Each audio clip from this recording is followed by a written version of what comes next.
మోదీ నాలుగోసారి ప్రధాని అవుతారని ఒక సీఎం జోష్యం చెప్పారు. నోనో, మోదీని ప్రధాని కుర్చీ నుంచి దించేస్తామని మరో సీఎం శపథం చేశారు. కూటమిలో చేరి పవర్ షేర్ చేసుకున్న ఆయన పీఎంను ఆకాశానికెత్తేశారు. పార్టీని పవర్లోకి రప్పించడంతో అధికార పీఠం ఇచ్చినందుకు కృతజ్ఞతగా ఆయన్ను పీఎంను చేస్తానని ఈయన సంకల్పం తీసుకున్నారు. ఆపరేషన్ సింధూర్ను ఆయన కీర్తిస్తే రాజ్యాంగాన్ని అవమానిస్తున్నారని విమర్శించారు ఈయన. ఇద్దరు ముఖ్యమంత్రులు ఒక పీఎంపై ఆయన అలా ఈయన ఇలా ఎందుకన్నారు? తెలుగు రాష్ట్రాల ముఖ్యమంత్రులే కాబోయే ప్రధానమంత్రిని డిసైడ్ చేస్తారా?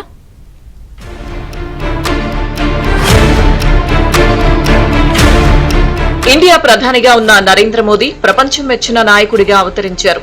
ఇది భారతీయులకు గర్వకారణం. ఏ దేశమేగినా అపూర్వ ఆదరణ, అఖండ స్వాగతం. తమ దేశానికి వచ్చిన భారత ప్రధానికి ఆ దేశ గౌరవ పురస్కారాలు దక్కించుకున్న ప్రధానిగా మోదీది అద్భుత రికార్డ్. గత నెలలో ట్రినిడాడ్ టొబాగో దేశ అత్యున్నత పౌర పురస్కారం the Order of the Republic of Trinidad టొబాగోతో సత్కరించింది ఆ దేశం.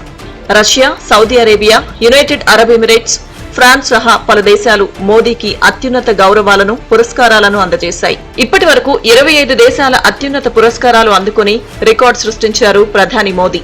వరుసగా మూడవసారి ప్రధానిగా పదవి బాధ్యతలు నిర్వహిస్తున్న గ్రేట్ లీడర్. 2001 నుంచి 2014 వరకు గుజరాత్ ముఖ్యమంత్రిగా వరుసగా 4 సార్లు ఆ రాష్ట్ర ప్రజలకు సేవలందించారు. 2014 నుంచి ప్రధానిగా భరతమాతకు సేవ చేస్తూ ఆ సేతు హిమాచలం అందరి మన్ననలు పొందిన గొప్ప ఇమేజ్ ఉన్న లీడర్ నరేంద్ర మోదీ. ఇప్పటి వరకు ఒక్కటంటే ఒక్క సెలవు తీసుకోకుండా పనిచేస్తున్న నిరంతర శ్రామికుడు మోదీ.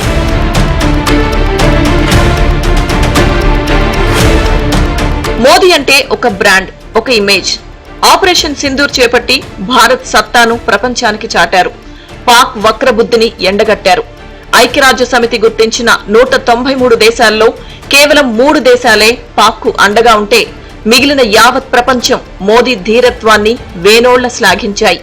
ఎంత పెద్ద దేశమైనా, దేశాధినేతనైనా తప్పు చేస్తే అది తప్పు అని ఎత్తి చూపడంలో మోదీకి మోదీనే సాటి. ఇటీవల భారత ఆర్థిక వ్యవస్థను డెడ్ ఎకానమీతో పోల్చారు అమెరికా అధ్యక్షుడు డొనాల్డ్ ట్రంప్. భారత్ రష్యా బంధంపై ట్రంప్ అక్కసు ప్రదర్శించిన క్రమంలో ట్రంప్ తన కంపు మాటలతో ఇండియాపై నోరు పారేసుకున్నారు. ఇటీవలే ఆపరేషన్ మహదేవ్ చేపట్టిన భారత ప్రభుత్వం ఆ కాశీ విశ్వనాథ్ని సాక్షిగా యుఎస్ దేశాధ్యక్షుడికి కౌంటర్ ఇచ్చారు పీఎం మోదీ. భారత ఆర్థిక వ్యవస్థ ప్రస్తుతం బలంగా, నిలకడగా ఉంది. ప్రపంచంలోనే 3వ అతిపెద్ద ఆర్థిక వ్యవస్థగా ఎదిగేందుకు సిద్ధంగా ఉంది. జాతీయ, అంతర్జాతీయ స్థాయిలో ఆర్థిక గందరగోళం నెలకొంది అంటూ పరోక్షంగా ట్రంప్ టారిఫ్ల నిర్ణయాన్ని సునిశితంగా తిప్పికొట్టారు పీఎం మోదీ. అన్ని దేశాలు తమ తమ ప్రయోజనాలపై దృష్టి సారించాయి. భారత్ ప్రయోజనాలకు అవసరమైన చర్యలను మా ప్రభుత్వం తప్పనిసరిగా తీసుకుంటుంది. ఇందుకోసం విభేదాలను పక్కన పెట్టి రాజకీయాలకు అతీతంగా అన్ని పార్టీలు ముందుకు రావాలి. స్వదేశీ ఉత్పత్తులకు మద్దతిచ్చేలా తీర్మానం చేయాలి అని మోదీ పిలుపునిచ్చారు. ऐसा कोई भी राजनीतिक दल हो, कोई भी राजनेता हो, उसने अपने संकोच को छोड़ करके देश हित में हर पल, हर बार, हर जगह देशवासियों के अंदर एक भाव जगाना होगा और वो है हम स्वदेशी का संकल्प लें. अब हम कुछ भी खरीदें तो एक ही तराजू होना चाहिए. हम उन चीजों को खरीदेंगे जिसे बनाने में किसी न किसी भारतीय का पसीना बहा है. సహజంగానే మోదీని, మోదీ విధానాలను విమర్శించే కాంగ్రెస్ కు ఇదే మోదీ కంట్లో నలుసులా తయారయ్యారు. కావాలనే మోదీ ఇమేజ్ ను డ్యామేజ్ చేసేందుకు రాహుల్ అండ్ టీం ప్రయత్నిస్తూనే ఉంది. అది ఏ అంశంపైనైనా సరే గుడ్డిగా మోదీని తూర్పారబట్టడమే పనిగా పెట్టుకుంటారు విపక్ష నేత రాహుల్ గాంధీ. గత వారం రోజులుగా పార్లమెంట్ లోపల బయట టార్గెట్ మోదీ పాలిటిక్స్ నే ఎగదోస్తూ వాటి ద్వారా వచ్చే సెగతో చలిమంటలు కాచుకుంటోంది రాహుల్ అండ్ టీం. ఢిల్లీ విజ్ఞాన్ భవన్ లో ఏఐసీసీ ఆధ్వర్యంలో రాజ్యాంగం సవాళ్లు, మార్గాలు, దృక్పథాలు అనే కార్యక్రమం జరిగింది. ఈ సమావేశం ఆశాంతం పీఎం మోదీపై విమర్శల చుట్టూనే సాగింది.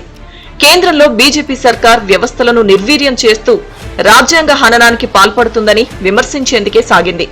దేశంలో ఎన్నికల వ్యవస్థ పూర్తిగా కూలిపోయిందని, ఎన్నికల్లో ప్రధాని మోదీ చాలా తక్కువ మెజారిటీతో మూడవసారి ప్రధానిగా గెలుపొందారన్నారు రాహుల్ గాంధీ. మరో 15 సీట్లు రాకపోయుంటే మోదీ పీఎం అయ్యేవారే కాదన్నారు. బీజేపీకి ప్రయోజనం చేకూర్చడానికి ఎన్నికల సంఘం ఓట్ల దొంగతనంలో పాలు పంచుకుందని తీవ్ర ఆరోపణలు గుప్పించారు Rahul. The Prime Minister of India is the Prime Minister of India with a very slim majority. If 10-15 seats were rigged, and we suspect actually the number is much closer to 70, 80, 100. If 15 seats were rigged, he would not be the Prime Minister of India. And we are going to prove to you in the coming few days. We are going to prove to you without any doubt in the coming few days how a Lok Sabha election can be rigged and was rigged. ఇక ఇదే సమావేశానికి హాజరైన తెలంగాణ ముఖ్యమంత్రి రేవంత్ రెడ్డి రాహుల్ ను PM చేస్తామని యావత్ Congress party సంకల్పం తీసుకుందన్నారు. వచ్చే లోక్సభ ఎన్నికల్లో బీజేపీకి 150 సీట్లు దాటకుండా చూస్తామన్న రేవంత్, కాంగ్రెస్ కలిసికట్టుగా సిద్దమై రాహుల్ ని పీఎంను చేసి ఆయన నేతృత్వంలో దేశాన్ని ముందుకు తీసుకువెళ్తామన్నారు. 75 ఏళ్ల తర్వాత పదవులు వదులుకోవాలన్న ఆర్ఎస్ఎస్ చీఫ్ వ్యాఖ్యలు పీఎం మోదీకి వర్తించవా అని ప్రశ్నించిన రేవంత్, కాంగ్రెస్ మాత్రమే మోదీని ప్రధాని కుర్చీ నుంచి దింపగలదన్నారు. మోదీని ఓడించి దేశాన్ని రాజ్యాంగాన్ని కాపాడుతామన్నారు సీఎం రేవంత్ రెడ్డి. ब्रिटिशों को, पाकिस्तानों को हरा दिए सो कांग्रेस पार्टी आज नरेंद्र मोदी जी भारतीय जनता पार्टी को हराने के लिए कोई कम नहीं है. हमारे कांग्रेस पार्टी परिवार ने आने वाले चुनाव में बीजेपी और नरेंद्र मोदी जी को हरवाने के लिए कांग्रेस पार्टी पूरा कोशिश जारी रहेंगे. मगर मोदी जी तैयार नहीं है 75 ईयर्स खत्म होने के बाद भी कुर्सी छोड़ने के लिए. रास्ता से अल्द्वानी जी को, मुरली मनोहर जी को हटा दिए 75 ईयर्स एक कंडीशन लगा देके. इसीलिए इस मंच से मैं संघ परिवार को राहुल गांधी जी के तरफ से एक बयान देना चाहता हूं. आप लोग नहीं हटा सकते मोदी जी को. मोदी जी को हटाने वाले राहुल गांधी है. हम सब लोग तैयार होकर राहुल जी को इस देश का प्रधानमंत्री बनाने वाले राहुल जी के नेतृत्व में इस देश को आगे तरक्की करने वाले हैं. ఏపీలో అన్నదాత సుఖీభవ నిధుల విడుదల సందర్భంగా ఏర్పాటు చేసిన సభలో విపక్షాలకు కౌంటర్ ఇస్తూ స్వపక్షానికి కితాబిచ్చారు ఏపీ ముఖ్యమంత్రి చంద్రబాబు. బీజేపీ జాతీయ పార్టీ కేంద్రంలో 3 సార్లు అధికారంలోకి వచ్చింది. 4వసారి కూడా మోదీనే పీఎం అవుతారని జోస్యం చెప్పారు చంద్రబాబు.